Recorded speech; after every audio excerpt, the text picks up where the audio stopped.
Welcome to the show, everybody. You are listening to Beyond Reason Radio here on News Radio 102.5 WFLA and BeyondReasonRadio.com.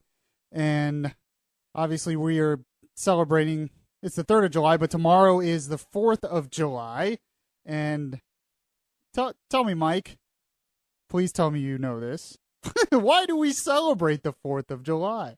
It is the day of our nation's independence. Thank you. The reason I asked that is on this morning show, we played a bit where they were asking people at some beach in San Diego, just random people, why we celebrate the 4th, and they had no idea. Oh, no. It was disgusting. That's so disappointing. Like, as an American, that should be something you know off the top of your head instantly. Yep. I mean, some would even say, oh, independence, and they're like, from whom? And they're like, the North or the South or something, like something stupid like that. And the one person in the bit who knew was a foreigner from like France. I've heard that actually being a thing. A lot of times Amazing. People come to our country and know more about our history than us. I know. It's sad state of affairs. But yeah, I thank you all for listening. This is Michael Yaffee. If you don't know, I usually produce Bud Hedinger Live weekdays, 6 a.m. to 9 a.m. And then I do this show every Friday night. And that, speaking, was executive producer Michael Formasano, who was at Red Hot and Boom today, which, for those of you in the Orlando area and Altamont, is huge show. They have fireworks later that Mike and I are going to watch. So we have a good view from the studio. I know, right? It's like front row seats here, and we don't have to be out in the heat or the rain. So that's a good thing. And Beyond Reason Radio, I am the voice of reason that shifts through everything in the news that is beyond reason.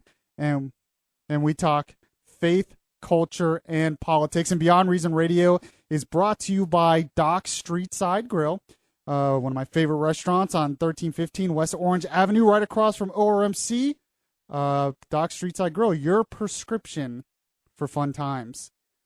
All right, so I'm going to do something a little different today because there's this sort of image of the millennial generation, of people in my generation, that we don't know history. We don't have any pride in history. We don't have any pride in American history. We don't know anything about our founding anymore. And maybe a lot of that's true because that's where education is in this country, and it's just not as valued as it used to be. Why American government is not taught every year in high school, I don't know. I think it should be. I think American government should be taught every year in high school, and American history would be a definite part of that. But American government, when I was in high school, was taught one semester, and American history was taught 1 year. And it's sad because the main purpose of education, in my opinion, is so the citizenry can be prepared for self-government, so we can participate in self-government. And we can't do that if we're not taught about our government and how it works and our history and why we are a great nation. I read a lot of history. I'm kind of a nerd when it comes to that stuff. I read a lot of history. I used to hate reading, believe it or not, Michael. When I was like in high school and middle school and before that, I hated reading. I never read, ever. I don't know if you're a big reader. I'm right there with you. I was never really a big reader. Now that I'm older, I find the things that really grab my attention, but back in the day, it was a fight. Yeah, it was for me too. I hated it. I remember my mom, even when I was like a little kid, she said she used to fight with me to try to get me to read because I just hated it. And I realized later on, in about middle of college era for me, was that I hated reading fiction, and I still don't read any fiction. I just can't get into, I guess I'm too impatient. I can't get into a fictional story. There are some that I like. When I was younger, I used to read, Goosebumps. I don't know if you remember that, the horror ones. I remember Goosebumps. I had the folders. Oh, yeah. Or Fear Street was another one. But I hated reading, and I just don't have the patience for a fiction book. And I know there's a lot of good ones out there. But I started reading nonfiction. And all of a sudden, I started reading, once I got into nonfiction, once I got into history, once I got into philosophy and politics and stuff like that, I couldn't stop reading. I couldn't stop. I'm always reading these books all the time. Now, me going into a bookstore is really dangerous for me because I want to buy something.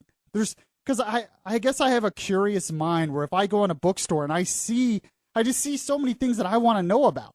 I'm just a curious person about our history and stuff. The reason I'm pointing that out is because of all the history I read, and it ranges, and of all the different nonfiction that I read.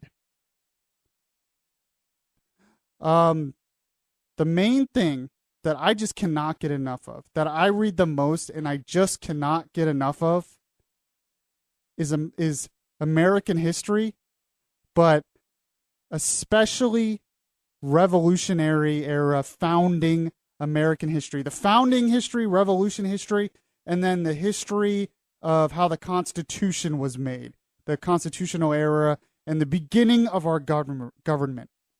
I just love reading about it.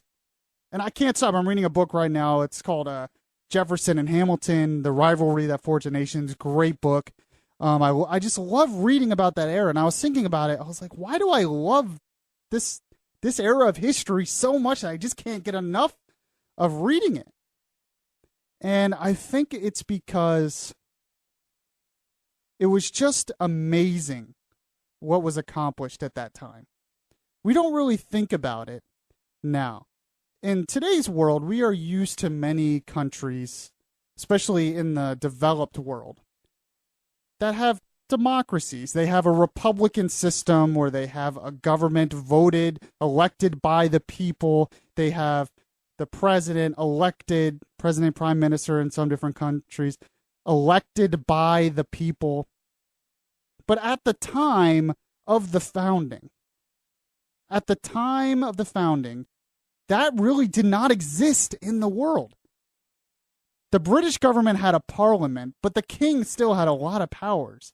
And the colonies at that time didn't have any power in terms of national affairs, and they were creating their own legislatures, local legislatures. But the idea of a republican government didn't exist. It hadn't existed until Rome, when Rome was a republic, the early Roman Republic.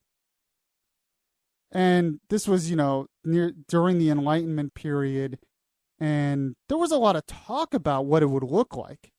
You had philosophers like John Locke and Montesquieu and Hume and others who talked about and theorized about what a government should look like, what a government should be about, how it should be of the people, by the people, and for the people, which Abraham Lincoln said later best describes it. How a government should be there to protect your life, liberty, and property. This kind of stuff was just theorized, but it wasn't really put into practice until the founding of our country. And it's just, to me, it's just a miracle. It really is a miracle to me how it all came about. How unlikely it was that it all happened. How unlikely it was that we even could defeat the British at that time, who was the most powerful empire the world had ever seen at that time. And even when you read early history, and you read specifically around the time where the country decided to declare independence.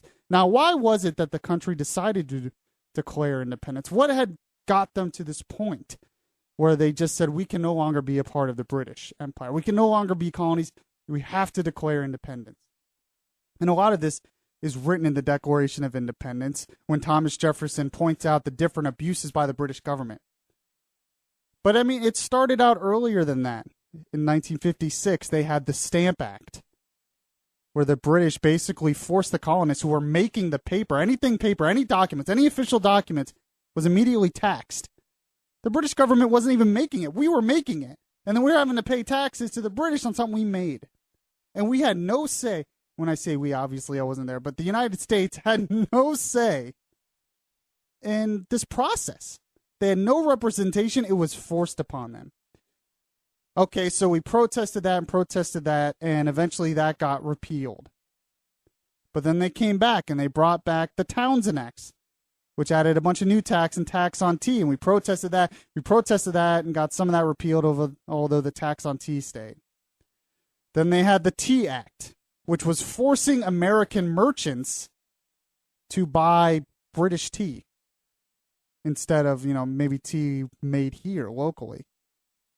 And all this was done for money. It was a corrupt government in Britain, not allowing the people to keep the fruits of their own labor. They wanted the money for themselves so they could basically build their empire even more. And then that led to the Tea Party, in which the tea was thrown over in the Boston Harbor. And then the British government, instead of looking out for the people, and the king especially, instead of saying, we need to listen to the people, he decided to go even harder on especially Massachusetts. And he passed the Intolerable Acts, or the Coercive Acts, which basically got rid of the Massachusetts legislature, basically got rid of all the rights of the people of Massachusetts, and eventually sent troops to Massachusetts. So that eventually led to the battles of Lexington and Concord, where really just a bunch of rebels. There was no organized army at that time. The Continental Army wasn't created really at that time. It was just organized rebels started fighting against the British Empire. All this started because a corrupt government in Britain wouldn't allow the people of the United States to be able to govern themselves, at least have representation in the government. They were being forced down by a faraway government to do things. And eventually it had enough. And because of that, we go to the Declaration of Independence. Now, it was not certain at that time, when that Continental Congress was meeting, that the Declaration of Independence would be adopted. There was a lot of debate that day, and the debate for independence was mostly led by John Adams, who of course was a delegate from Massachusetts, who of course was at the forefront of this starting war and battles. And John Adams debated, and he made speeches, and he said we had to do this, and eventually there was a vote, and the Declaration, the idea of declaring independence from Britain, was adopted. So of course then they had to find someone to write it. And they found a guy who wasn't as well known at the time from Virginia, a Virginia delegate named Thomas Jefferson. He's a young guy in his 30s at the time, and they had him write it. But of course it wasn't just him. They made a committee, and John Adams and Benjamin Franklin wrote it. By the way, I'm going to get into the next segment about this whole idea. I think Chris Rock one year on Independence Day blasted that we celebrate Independence Day because there was slavery at the time. The founding fathers thought of blacks as less than human and like slavery and all that stuff. I'm going to talk about a little bit about that and how the Declaration of Independence and what was said in there and what happened to the early founding eventually led to the end of slavery, eventually inspired the end of slavery, inspired the end of segregation. And I bring that up because John Adams, who I was just talking about, never owned slaves. Benjamin Franklin never owned slaves. The whole idea that all of our founders were just a bunch of racist slaveholders is wrong. There were many delegates who did not own slaves. And in the next segment, I'm going to get to a part of the Declaration of Independence that was unfortunately taken out, but written by Thomas Jefferson against slavery. But I bring this up because with the Declaration of Independence, it changed everything to me. And I just find this fascinating. It changed everything to me in the history of the world. I have a book here that many of you in this audience probably know. It's called The 5,000 Year Leap. And it's about how this country changed everything. It's a miracle that changed the world. And I just really like the title of that book because I feel like when America declared independence and they eventually created their own constitutional republic, it was like the world took a 5,000-year leap forward. That's how great it was, where theory was put into actual practice and the idea of freedom became people being free. I'm only 29. I'm a young guy, but I just wanted to share that this holiday is important to me as well as a young guy. And I'm going to get into more of how the Declaration, because we're so divided on race now, and it's unfortunate. And I was going to go back to that time period and a little bit later, and to show how the rights espoused in the Declaration of Independence inspired the idea that slavery was wrong. That's why it couldn't last in this country, because it totally went against the principles of our founding.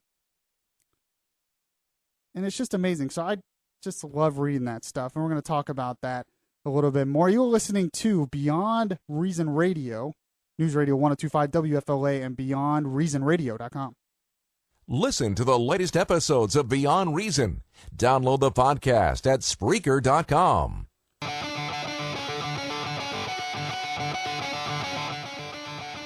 It would be beyond reason not to listen to Yaffee on your TuneIn Radio app.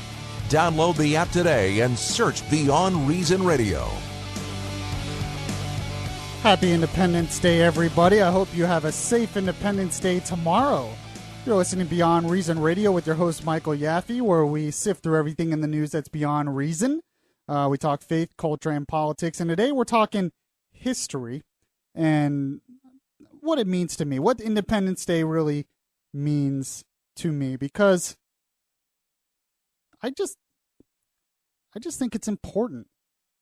I really do. I'm not kidding you when I tell you I go into a bookstore and I just look at all these different books on the history of our founding, and I love it. I love this country. I love the principles that it was founded on. I love what it stands for. I read a lot of history, and there's just something special about what happened in 1776. And obviously it wasn't perfect. Obviously it didn't create a perfect nation. Obviously we have made mistakes in the past. But we're talking about the principles of that founding, which I think are important. And a lot of that love is just being lost. We don't really understand what freedom means anymore, it seems like. You know, we think freedom is, there's the First Amendment where we can say what we want. Of course, even that is being attacked now. You have Donald Trump, we're going to get into that a little later, who just said some things that a lot of people will say are true. And he's being shut down. All of his business interests being taken away from him because what he said was offensive. I mean, he just merely said the truth. And that's being taken away from him. So I just wonder if sometimes we really understand. We are constantly being overregulated and overtaxed and spied upon by our federal government. And most people, okay, whatever. As long as I have my iPhone and my internet and stuff. I think I'm also reading another book on the history of Rome and the Roman Empire. And there was a part in it where there was a time in the Roman Empire where the emperor basically, to quiet the people, gave them free games, the Circus Maximus, the chariot races, the gladiatorial games. And people cared more about that than they did anything that was going on in their government or their society.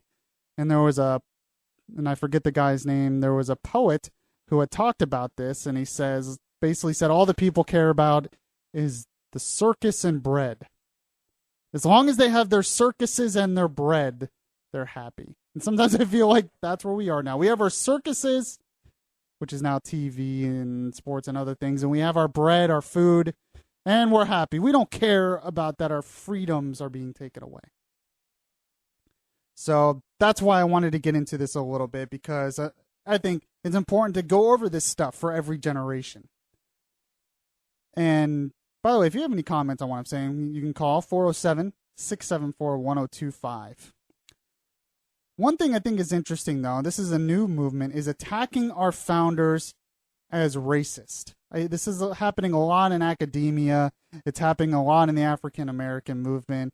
There are some, when the 4th of July comes around, they hate the founding of this country because slavery still existed and racism still existed.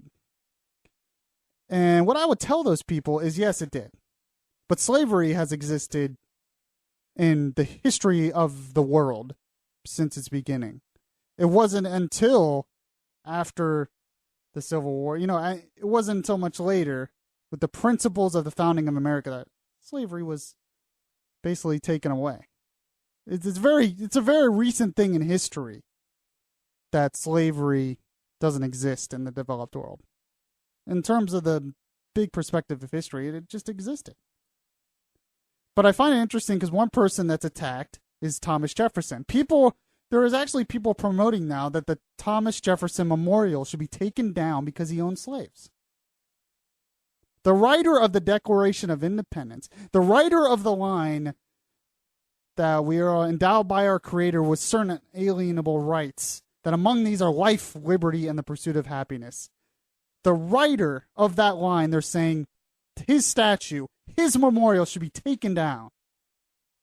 And they don't realize what that line, what that writer, what the principles he put together started for the future.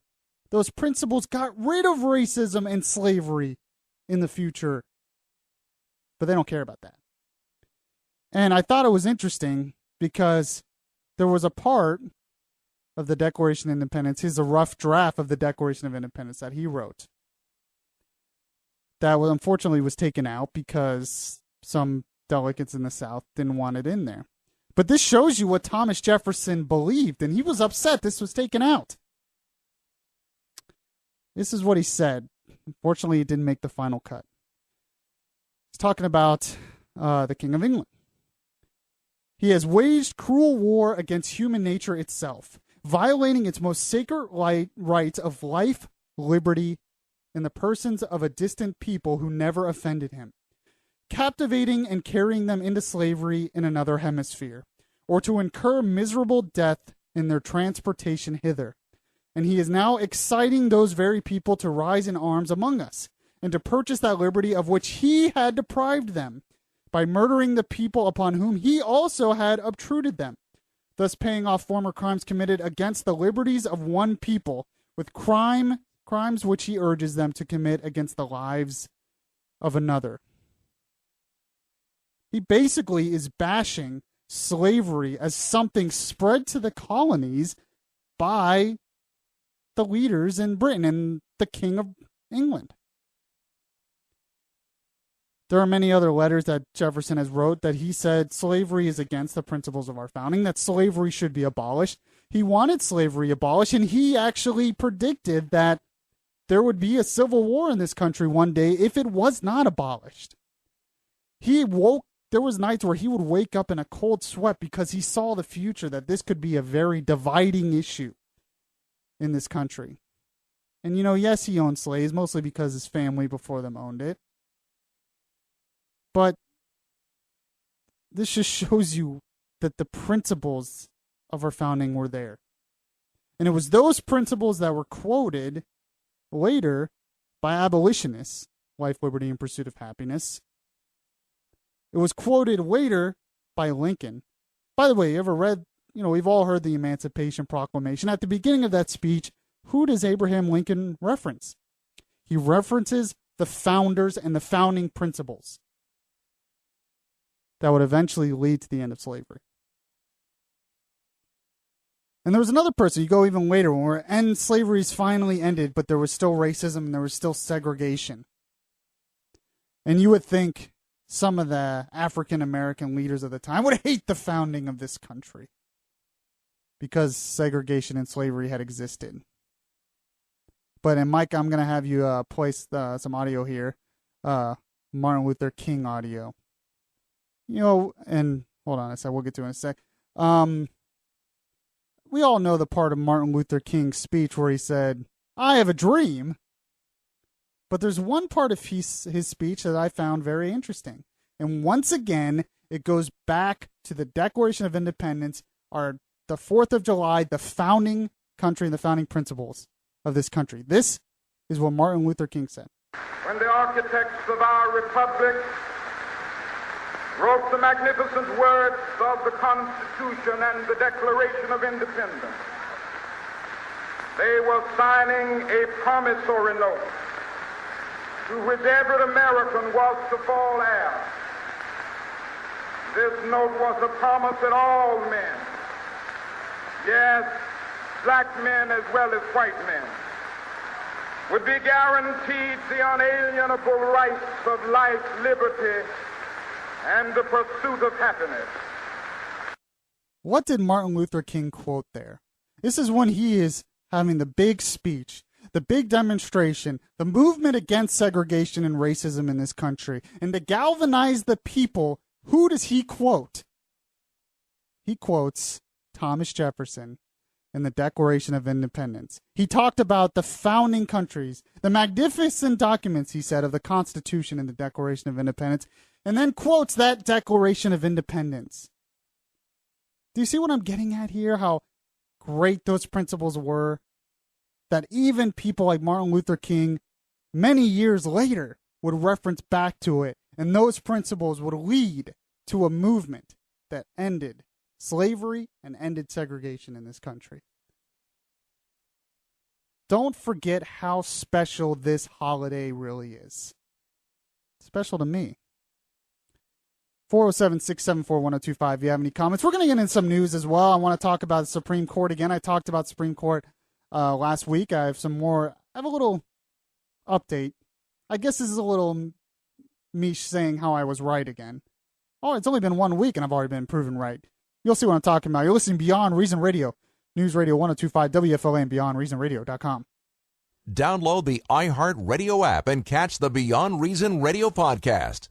Just search Bud Henninger or stream the show live by searching News Radio 1025 WFLA. If you miss any of the show, you can download the Beyond Reason podcast on iTunes. Now, back to Beyond Reason Radio. Yes, welcome back to the show. Happy Independence Day, everyone. I hope you have a safe holiday weekend, but no better way to start off your holiday weekend than listening to me on Beyond Reason Radio. We've gone over a little bit of history, and if you have any comments on that, you can call 407-674-1025. If you want to tell me why this holiday is special to you, call in and let me know. 407-674-1025. I didn't want to end the show or get through the whole show without getting into some news and talking to you about why I'm right. I'm right once again. I know it shouldn't be that shocking by now, but it's not. Yeah, thank you, Mikey. He's new, so he's kissing up, but that's okay. You can keep doing that over there.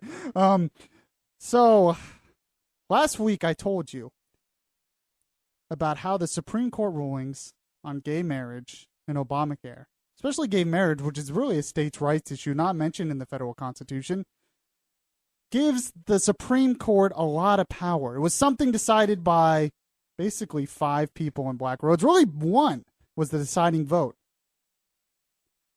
Instead of giving it to the states, instead of being decided by the states or the people. And I said, be careful, libs. You're celebrating this now. Everyone was celebrating. Yes, this is liberty working or whatever. And I said, be careful at what you call liberty. For one, it's not people voting on it. It's being decided by the federal government for you. But be careful how much power you give the Supreme Court. Because it could come to bite you. I was telling this to the left. Telling this to the supporters of that ruling. And it so happens that this week already I found a story where that's going to be the complaint. Next year, the Supreme Court might nationalize right to work.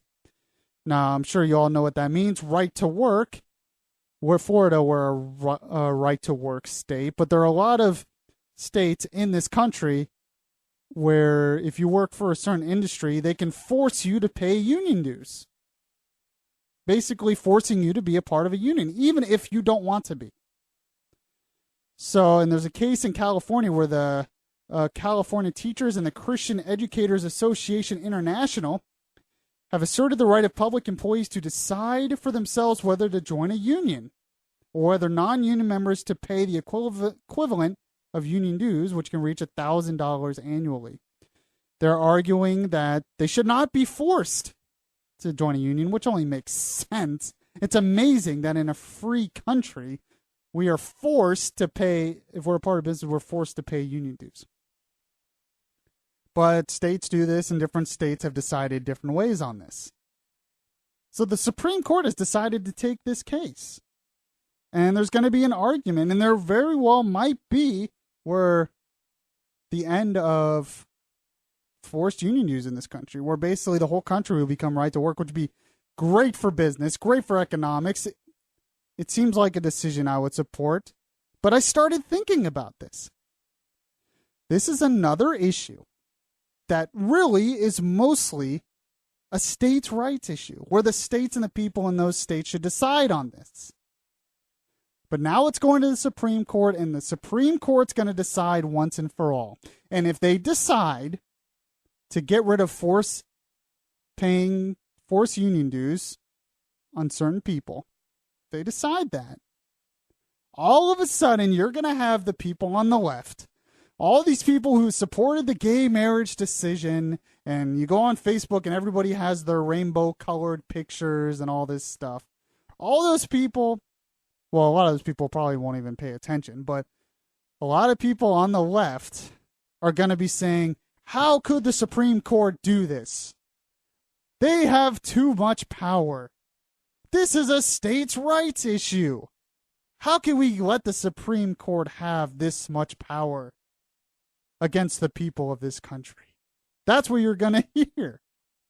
It's amazing what it's going to come to. I'm predicting that this is going to happen. They didn't care about state rights issues before, but now, all of a sudden, it's going to be a big thing about how the Supreme Court's corrupt. And I'm going to sit in this chair, and I'm just going to say, I told you so. I told you so. That one day, if you start giving the Supreme Court that much power over the laws of this country, it's going to come bite you in the butt. Yeah, you like the decision today, but there's going to be decisions that you don't like. And you're not going to have any room to complain about it. Now, personally, there's been a lot of issues on how to deal with this problem of the Supreme Court and the courts basically legislating and being activists in this country. How do we fix that? Ted Cruz thinks that we should vote on whether we should retain Supreme Court justices, where they would be appointed by the president, and after so many years, there would be an up or down vote on whether to keep them in office or have to be replaced. Now, that actually happens in some local governments in some states, so it's not too unusual, but people are saying this will make the court too political. The court's already political. That was another thing. Ted Cruz came up with the idea, and Megyn Kelly, on Megyn Kelly's show, was grilling him. Wouldn't that make the court even more political?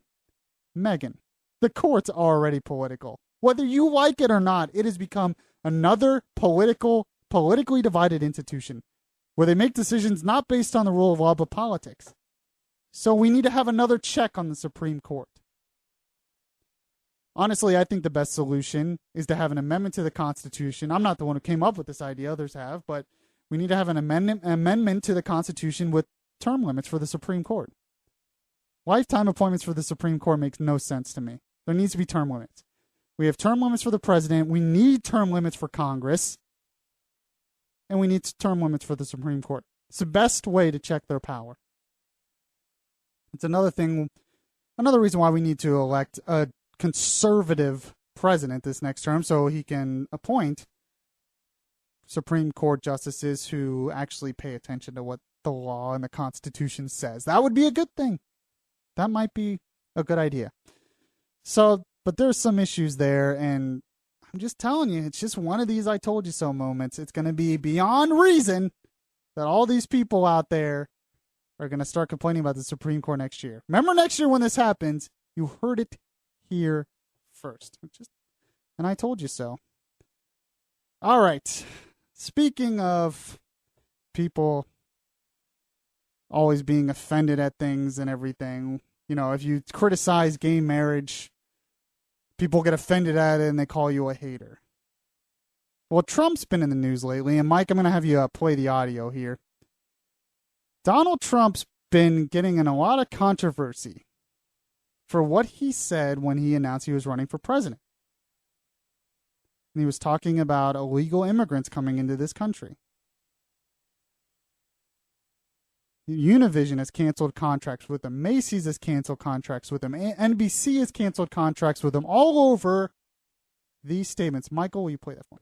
When Mexico sends its people, they're not sending their best. They're not sending you. They're not sending you. They're sending people that have lots of problems, and they're bringing those problems with us. They're bringing drugs, they're bringing crime, they're rapists, and some, I assume, are good people. But I speak to border guards, and they tell us what we're getting. That's all he said. Now, I'm putting Michael on the spot here. I didn't tell him exactly what I was going to talk about because I wanted to ask him because I want an honest answer from him. Talk to me. Now, you're part Hispanic, right? You're part Latino, right, Mike? Yeah, I'm half Puerto Rican. Half Puerto Rican. Okay, so that doesn't really count. But anyways, counts. Well, it does, but not with what Trump said because he was talking about Mexicans. Yeah. But let's just say, as a Hispanic Latino, when you heard what Trump just said, are you offended by that? I'm not so much offended as much as I understand the uproar, like the way it was said, it didn't sit well. Why? I'm putting you on the spot, I know, because I wanted an honest answer. Because I understand the whole issue about, immigrants coming in, but it kind of makes it kind of dumb down the Latinos, and I don't think that's the best thing to do. It dumbs down Latinos.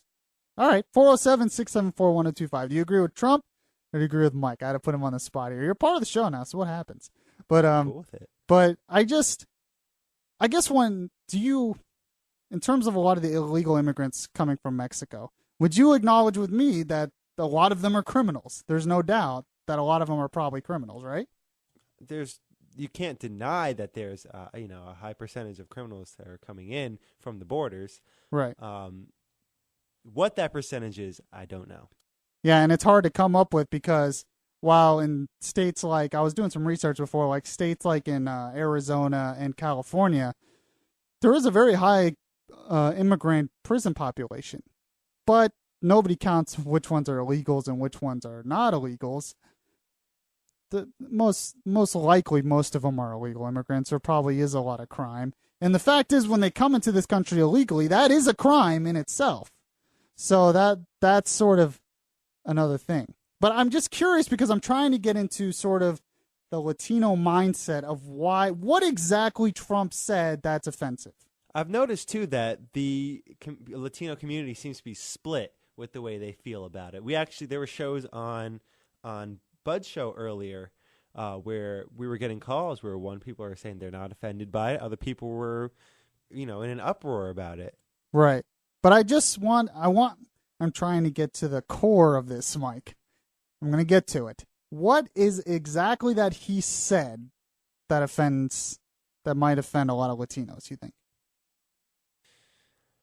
That's tough to say because I'm not really offended. Okay, so you're really not offended. It's I'm not more really offended. It's just the way it was said. You think it because it seems like, and he acknowledged in some of that. And this is another thing where I don't think we really listen to what people actually say anymore. we create perceptions on things immediately. But he acknowledged that, yeah, some of them are probably good people that come in this country, but a lot of the illegal immigrants, they're not the best of Mexico that are coming into this country, is what he's saying. And it seems like a perception is created, and a lot of this is how the media works, that it's characterizing all Latinos as criminals. I think that's really what it is. And I don't think that's what he was doing, but it's how it came across. That's how it comes across. Amazing. This is why I brought you in and didn't tell you anything. I wanted your honest opinion on this because I'm trying to get into their mindset. And I think this goes back to a lot of perception versus reality, that we've created a perception. We're not really listening to what he said, but we've created a perception that, Donald Trump hates Latinos or hates Mexicans. And he even said himself, look, he's like, I work with Mexicans all the time. I love Latinos. And he's basically trying to get to the issue that there's a problem at our border and that we have to secure the border. if we want to be a sovereign nation, we have to secure the border. And it's a lot of people coming across the border are criminals. But it seems like, I don't know, do you think it's worth, and we have to go to a break here soon, we're already late, but do you think it's worth all this uproar in terms of canceling his contracts and business and all that stuff? I mean, they have a right to do it. Business has a right to do it. But I just... Not to the extent it's gone, I don't think. Yeah, I would understand why they would do some, you know. I mean, I kind of understand Univision. I really don't. Univision, I think Univision is for illegal immigrants coming here. So they don't want anything against illegal immigration. That's my personal opinion. But I think it just seems wrong to me that a guy comes up and he says his opinion and immediately he just shuts him down. All his business, everything else he's done or said in the past, it's doesn't the delivery. matter. It's the way Donald Trump is, the way he says things. It just sometimes comes across. It's his personality.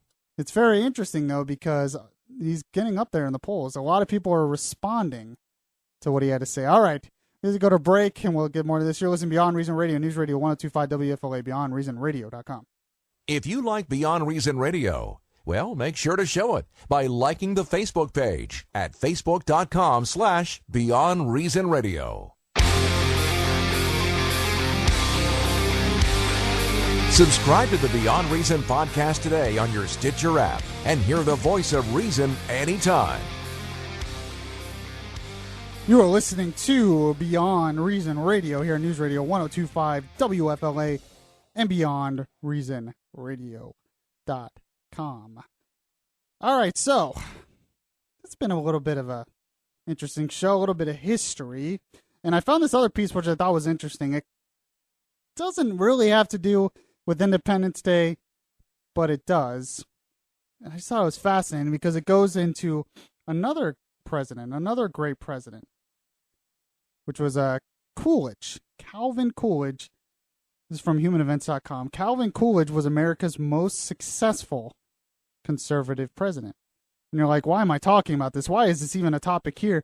Well, it starts out that the article starts out, it's very interesting. It starts out that Americans love the 4th of July and for good reason. Writing to his wife in July 1776. Oh, man, I just lost it. I need a new tablet, by the way. I just need it because I just had it and I lost it. Ugh. But it's talking about... Here we go.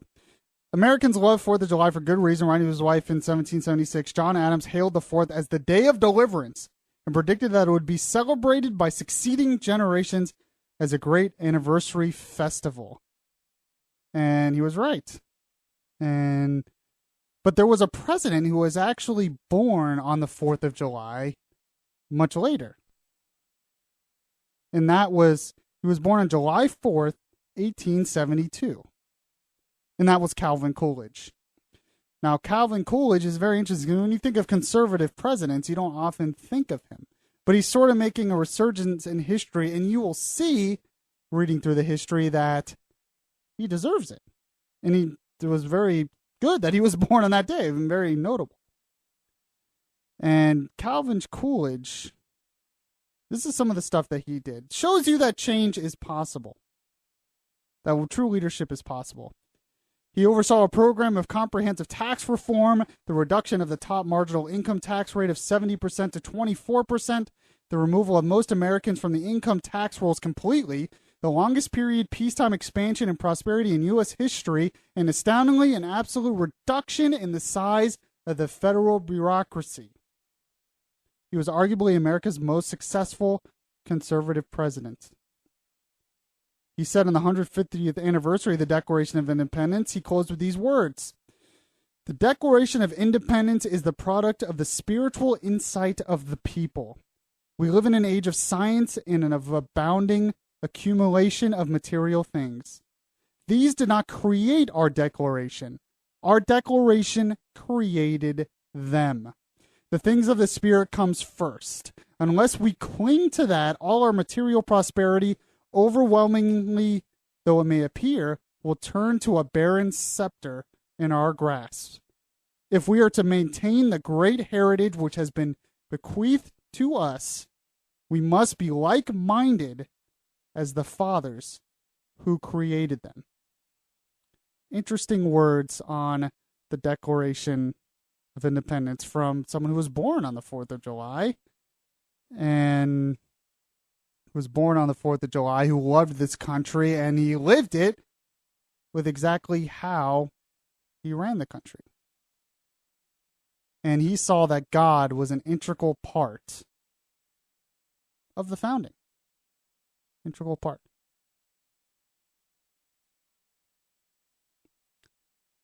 So I hope you guys enjoyed the show today. I wanted to get into history, and I hope you learned something. I hope you have an appreciation for our founding. And, as a young guy, I'm trying to show that there are people like me in my age that we love it just as much as the next guy. And I would encourage you to read about our founding. If you like to read, go to the bookstore. Pick up a book on the founding. Or at least, if you can find it, pick up John Adams, the HBO miniseries that came out a couple years ago. Great. Or watch the History Channel. Learn about the history of our founding over the weekend. Have a good 4th of July. Happy Independence Day. God bless you, and God bless America. Well,